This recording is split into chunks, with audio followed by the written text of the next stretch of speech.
Mbi 1000 forca policore blinduan kryeqytetin për mbarvajtjen e protestës së opozitës. Përveç efektiveve të komisariateve që ishin prezent përgjatë bulevardit Dëshmorët e Kombit, në gatishmëri ishin edhe forcat e ndërhyrjes së shpejtë. Në terren u pan edhe forcat e Reneja, të cilët ishin dislokuar në taracat e godinave të institucioneve përgjatë bulevardit duke vëzhguar situatën nga lartësia. Prani të shtuar policore ka patur edhe në akset nacionale drejt kryeqytetit për shkak të mjeteve të shumta, kryesisht autobus që erdhen në Tiranë. Mes turmës së protestuesve kishte edhe agent civil.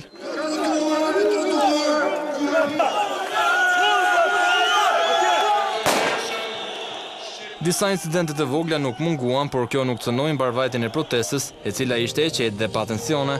Ashtu siç paralajmëroi Top Channel, policia ishte mobilizuar për një protestë të gjatë nisur nga informacionet e siguruara në rrugë operative, por edhe referuar kërkesës së Partisë Demokratike, e cila kishte lënë të papërcaktuar orarin e përfundimit të tubimit. Megjithse leja e mitingut është e kaluar, policia tha se nuk do të ketë ndërhyrje dhe protesta do të lejohet të vazhdojë.